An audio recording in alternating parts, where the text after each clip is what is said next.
Sobat Jiwa, banyak orang yang takut akan kematian. Tapi untuk wanita yang satu ini, pengalamannya berdekatan dengan kematian adalah hal yang terbaik yang pernah terjadi di hidupnya. Pada tahun 2006, wanita ini terbaring koma di ranjang rumah sakit karena kanker yang sudah menyebar ke seluruh tubuhnya.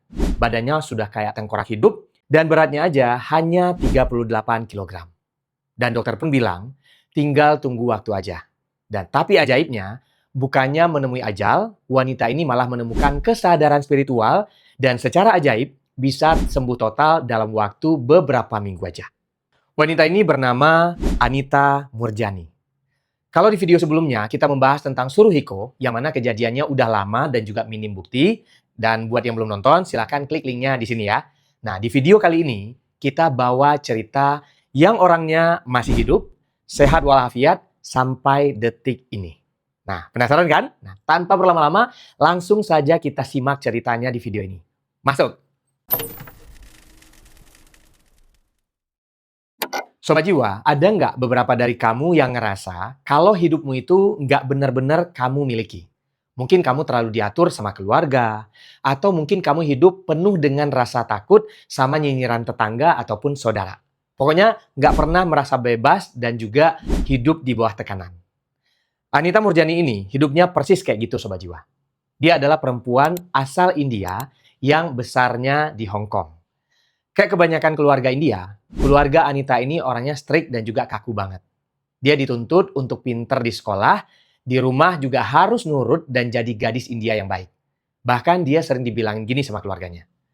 Nilai seorang wanita itu ditentukan dari seberapa patuh dia sama laki-laki. Sejak kecil, dia nggak punya kebebasan untuk menentukan apa yang dia mau. Akhirnya, dia tumbuh jadi seseorang yang people pleaser.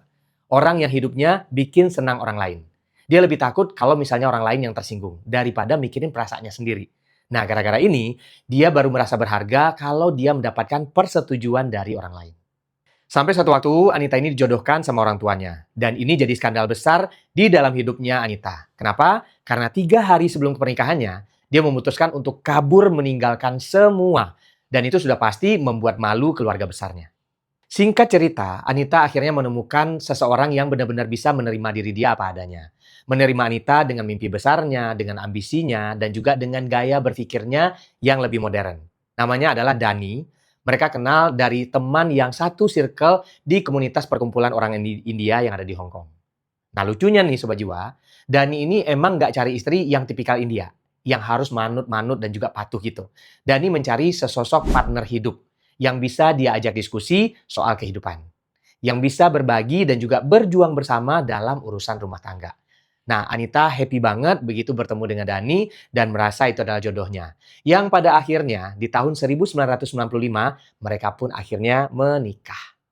Tapi Sobat Jiwa, di sisi lain, Anita itu yang pada dasarnya adalah orang yang memang gak enakan. Dia masih menyimpan rasa bersalah yang sangat besar terhadap orang tuanya. Dia dihantui rasa takut dosa dan juga kena karma buruk. Nah, untuk mencegah hal itu, Anita hidup dengan pola hidup yang sehat. Mulai dari olahraga, makan makanan sehat, atau makan makanan organik, bahkan dia menjadi seorang raw vegan, Sobat Jiwa. Dia makan sayuran mentah, dan kalau misalnya pun harus dimasak, itu nggak boleh lebih dari 47 derajat Celcius. Seniat itu dia untuk hidup sehat. Cuman sayangnya, dia melakukan semuanya itu atas dasar rasa takut. Yaitu yang tadi, takut dosa dan juga takut karma. Bukan beneran niat karena rasa cinta sama dirinya sendiri. Tanpa disadari, setiap rasa takut dan juga rasa nggak enakan yang dia telan bulat-bulat itu adalah cara dia bilang ke tubuhnya kalau hidupnya itu nggak berarti. Puluhan tahun, emosi itu terus dia simpan sampai akhirnya tubuhnya sendiri yang protes. Mewujudkan semua luka itu jadi kenyataan yang jauh lebih mengerikan. Tahun 2002, hidup Anita berubah jadi mimpi buruk. Dia didiagnosis limfoma stadium 2B. Tapi anehnya, di balik rasa syok menerima berita itu, malah di hatinya muncul juga perasaan lega. Lega karena akhirnya dia punya alasan yang sah untuk berhenti mikirin rasa bersalahnya sama orang lain. Dia merasa bahwa diagnosa itu jadi cara semesta untuk bilang ke dirinya sendiri, Anita, lu stop untuk mikirin orang lain. Lu istirahat sekarang dan rawat diri lu. Nah, untuk pertama kalinya Sobat Jiwa, dalam 40 tahun dia ngerasa punya hak buat bilang enggak ke tuntutan orang lain tanpa perlu merasa bersalah. Dia baru mulai memperhatikan dirinya sendiri justru saat tubuhnya divonis kanker. Walaupun rasa lega itu masih tetap dibalut oleh rasa takut yang luar biasa besar. Anita punya trauma melihat sahabatnya meninggal karena kemoterapi. Jadi saat itu, dia mutusin untuk melawan kanker dengan caranya sendiri. Akhirnya, dari Hong Kong, dia berangkat ke India untuk menjalani pengobatan Ayurveda selama 6 bulan. Nah, selama di sana, Anita mendapatkan pengobatan dengan pendekatan yang berbeda dengan pengobatan medis. Dalam pengobatannya di India, kanker tidak dianggap sebagai penyakit yang menakutkan. Malah dianggapnya sebagai ketidakseimbangan tubuh yang hanya perlu diselaraskan aja. Treatmentnya cuma perlu rajin yoga dan juga disiplin soal makanan. Dan itu terbukti Sobat Jiwa, kankernya jadi melunak dan juga mengecil. Nah, merasa kondisinya sudah membaik, akhirnya Anita ini balik ke Hong Kong Sobat Jiwa. Tapi sayangnya di komunitasnya itu malah meremehkan pengobatan tradisional yang dia jalani. Karena omongan orang-orang itu, akhirnya mentalnya pun mulai goyah lagi. Apalagi pada saat itu dia menerima kabar iparnya meninggal karena penyakit kanker yang sama seperti yang dia alami. Singkat cerita, Anita akhirnya balik lagi ke pola yang lama, yaitu hidup dalam ketakutan. Dia olahraga keras dan juga makan super sehat. Tapi dasarnya bukan karena cinta, melainkan karena rasa takut yang luar biasa. Sehingga hasilnya adalah tubuhnya makin drop. Tumor-tumor sebesar bola golf mulai bermunculan di leher, di ketiak, sampai di paru-parunya. Nah, ironisnya, pola hidup sehat itu malah jadi racun karena batinnya masih menyimpan luka dan juga rasa bersalah. Puncaknya datang ketika dia harus berdekatan dengan kematian dan mengalami kejadian yang mengubah total seluruh hidupnya. Di tahun 2006, setelah selama 4 tahun berperang melawan kanker, akhirnya Anita yang dulu orangnya sangat aktif, sekarang cuma bisa terbaring lemah. Tumor-tumor di leher dan juga di ketiaknya yang sudah membesar, itu bikin dia nggak bisa menggerakkan lengannya. Kulitnya pecah-pecah karena kankernya itu seolah-olah mau meledak keluar gitu Sobat Jiwa. Tapi yang paling ngeri lagi adalah waktu paru-parunya mulai terendam cairan. Setiap kali Anita mencoba untuk tiduran, dia merasa kayak lagi ditenggelamkan hidup-hidup. Dia sesak nafas dan dia terpaksa tidur dalam posisi duduk disangga dengan banyak bantal. Supaya bisa tetap menghirup oksigen. Kasihan ya. Nah pagi itu, tanggal 2 Februari 2006, Anita sudah nggak bisa buka matanya. Tubuhnya udah bengkak banget, wajah, tangan, kaki, semuanya penuh dengan cairan. Karena fungsi ginjalnya juga sudah sangat menurun. Sampai saat suaminya Dani mencoba untuk ngebangunin, Anita cuma bisa merespon pelan. Dia sudah tidak sanggup lagi untuk bersuara. Dan kesadarannya pun mulai hilang timbul. Nah, di saat itulah suaminya panik luar biasa, dia langsung nelpon ambulan. Nah, di dalam ambulan, petugas medis bahkan kesulitan mencari pembuluh darah Anita untuk memasang infus karena kulitnya sudah sangat rapuh. Begitu sampai di rumah sakit, dokter spesialis kankernya pun langsung datang dan wajahnya ikutan panik. Kemudian dokter itu bilang ke Dani bahwa ini sebenarnya sudah terlambat. Organ-organnya sudah gagal total. Dan dokter pun bahkan bilang kepada Dani kalau ini adalah jam-jam terakhir di hidupnya Anita. Dia tidak akan bisa bertahan lebih dari 24 jam. Organ-organnya termasuk ginjal itu sudah berhenti berfungsi. Akhirnya Anita dibawa masuk ke ruang ICU dengan selang yang sudah terpasang di mana-mana. Nah, di saat itulah pandangan Anita mulai kabur. Dia sempat sebentar melihat wajah Dani yang sedang menangis. Dia juga mendengarkan suara mesin di dalam ruangan itu. Kemudian tiba-tiba, zelep, semuanya jadi gelap dan sunyi. Pandangan matanya seolah tertutup, tapi anehnya Sobat Jiwa, kesadarannya justru mendadak tajam saat itu. Dia merasa dirinya melayang di atas tubuhnya sendiri dan tiba-tiba bisa melihat suster memasang semua peralatan medis ke badannya. Tapi dia nggak ngerasa sakit lagi. Perlahan di situ Anita mungkin menyadari perjalanannya di dunia ini sudah selesai. Di saat kesadarannya lepas dari tubuhnya, dia merasakan sebuah cahaya menghampirinya yang dia sering sebut dalam setiap wawancaranya ya sebagai kesadaran murni. Bersamaan dengan cahaya itu, dia merasakan rasa cinta yang luar biasa itu memenuhi perasaannya. Lalu dia merasakan cahaya itu meluas dan Anita pun merasakan kehadiran beberapa sosok yang ada di sekitarnya yang dia kenali sebagai orang yang kenal semasa hidup. Yang pada saat itu sebenarnya orang itu sudah meninggal. Termasuk ayah dan juga sahabat baiknya yang meninggal karena kanker. Anita bilang mereka berkomunikasi nggak pakai suara. Mereka berkomunikasi lewat transfer perasaan. Saat Anita bertemu ayahnya itu, semua memori buruk tentang masa lalu mendadak muncul. Tapi dengan sudut pandang yang berbeda. Selama ini Anita merasa ayahnya adalah sosok yang menindasnya dengan aturan budaya. Tapi di momen itu, Sobat Jiwa, Anita bisa merasakan apa yang dirasakan oleh ayahnya saat masih hidup. Dia melihat ketakutan ayahnya dan juga tekanan yang ayahnya terima dari komunitas orang-orang India. Dan Anita sadar kalau ayahnya melakukan itu semua karena si ayahnya itu juga dalam keadaan tertekan. Nggak ada kemarahan dan juga nggak ada dendam, yang ada cuman pemahaman yang begitu dalam, sampai-sampai rasa bersalah Anita yang sudah dipendamnya berpuluh tahun, itu buyar dan juga hilang seketika. Dia merasa dimaafkan, dan yang lebih pentingnya lagi, dia merasa memaafkan dirinya sendiri. Anita mendeskripsikan perasaannya itu sebagai unconditional love atau cinta tanpa syarat. Dia merasa seolah-olah seperti satu tetes air yang akhirnya kembali ke lautan yang luas. Nah, pada saat itu dia sadar, dia nggak butuh persetujuan siapapun untuk menjadi layak. Dia memang merasa sudah layak saat pertama dia hadir di dunia. Dia juga mendapatkan pemahaman tentang waktu pada saat itu, di mana waktu nggak jalan maju seperti kayak yang ada di jam dinding. Masa lalu, masa sekarang, dan juga masa depan itu terasa terjadi di satu waktu yang sama. Dia bisa melihat potensi masa depannya kalau dia memilih balik ke tubuhnya. Dia melihat dirinya bicara di depan banyak orang, menyebarkan harapan, meskipun itu dia nggak tahu gimana caranya hal itu bisa terjadi. Satu hal Sobat Jiwa yang paling gila dari mati surinya itu adalah dia akhirnya paham kenapa dia sakit. Dia melihat kalau selama hidup, dia selalu memendam semua perasaannya sendiri karena rasa takut tadi. Dia melihat kalau sel-sel kankernya itu sebenarnya adalah manifestasi fisik dari jiwanya yang sudah menyerah dan gak mau hidup lagi.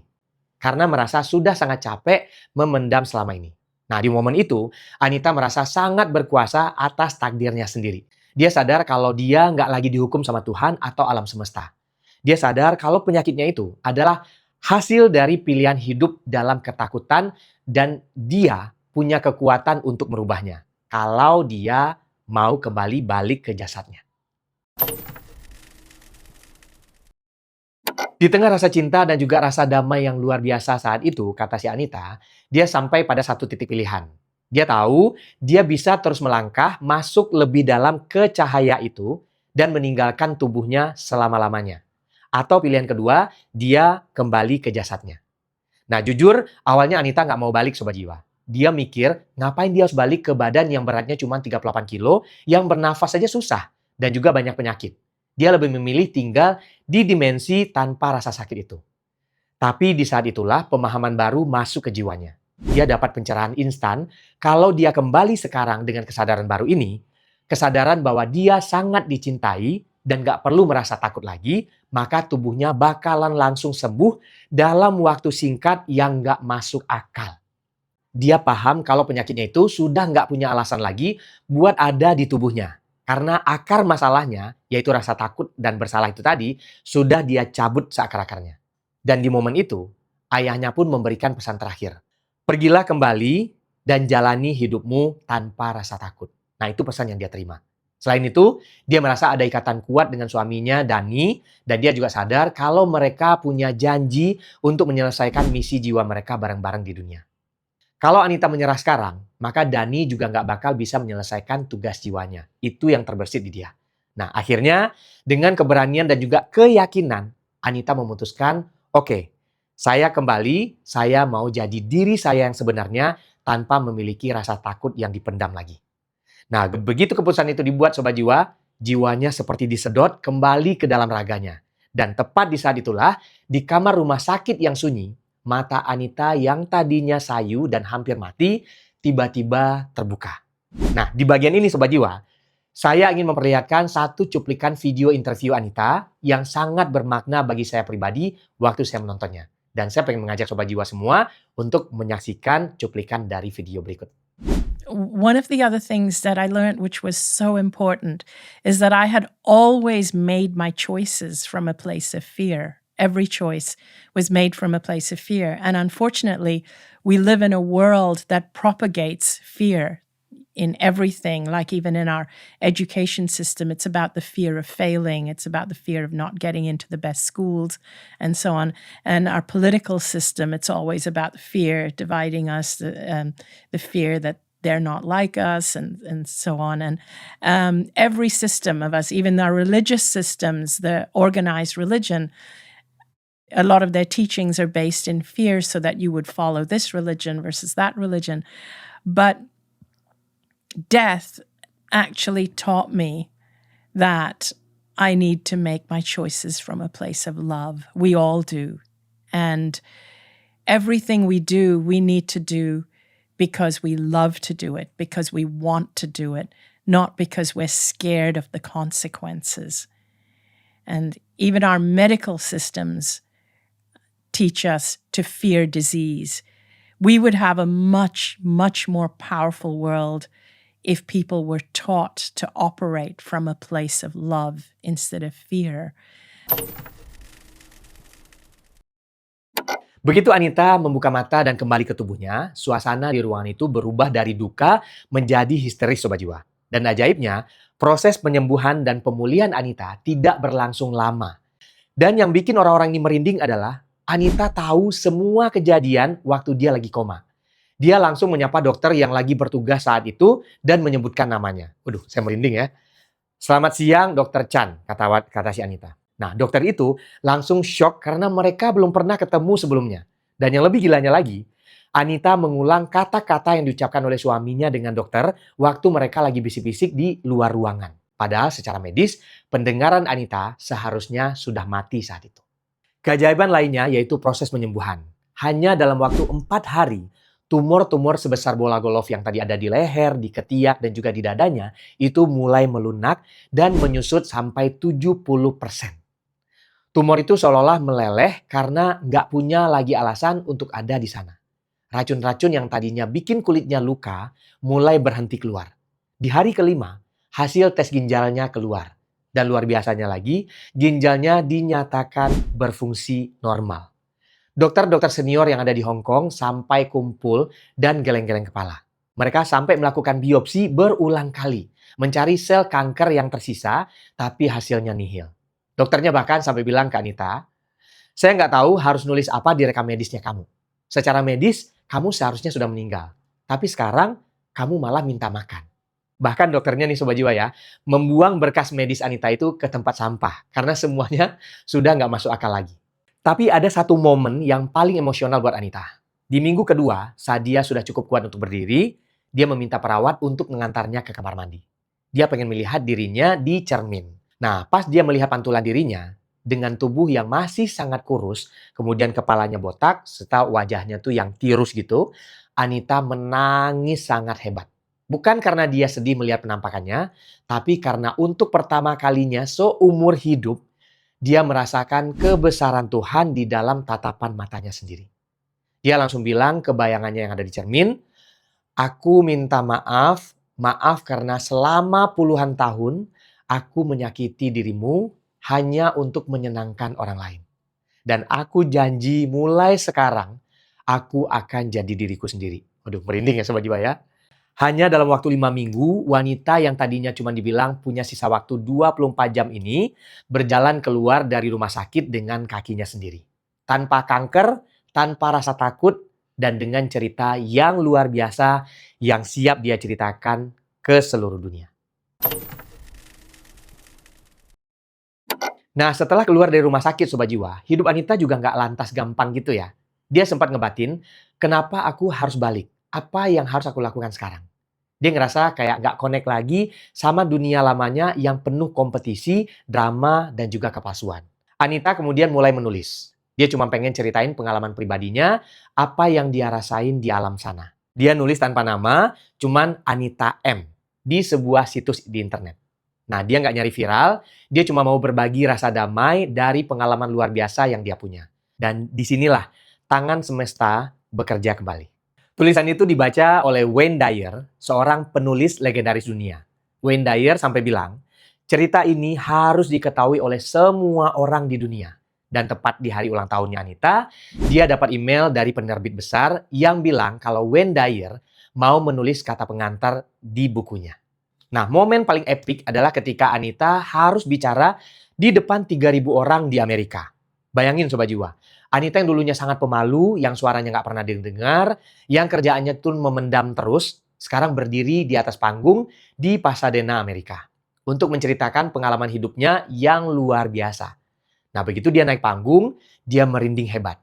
Tangannya gemetaran juga, dia ngelihat ke arah penonton, kemudian tiba-tiba dia sadar satu hal. Ini adalah scene yang dia lihat saat dia sedang koma. Dia ingat saat jiwanya melayang di dimensi cahaya waktu itu, dia melihat dirinya berdiri di posisi itu. Di detik itu juga, rasa takutnya luntur. Dia sadar kalau hidupnya bukan lagi tentang apa kata orang, tapi tentang memenuhi panggilan jiwanya.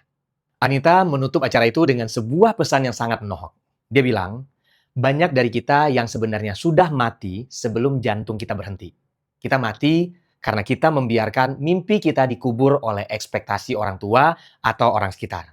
Kita mati karena lebih memilih takut dihina tetangga, dihina saudara, dan mengkhianati hati nurani kita sendiri. Jangan tunggu sampai kamu terbaring dulu di ranjang kematian untuk menyadari betapa berharganya dirimu. Jangan nunggu sakit parah untuk berani bilang enggak sama hal yang kamu gak suka. Cintai dirimu seolah hidupmu bergantung padanya. Karena sejujurnya, hidupmu memang bergantung pada cinta itu. Hari ini Anita Murjati bukan cuma sembuh dari kanker, tapi dia sembuh dari rasa takut yang dia punya.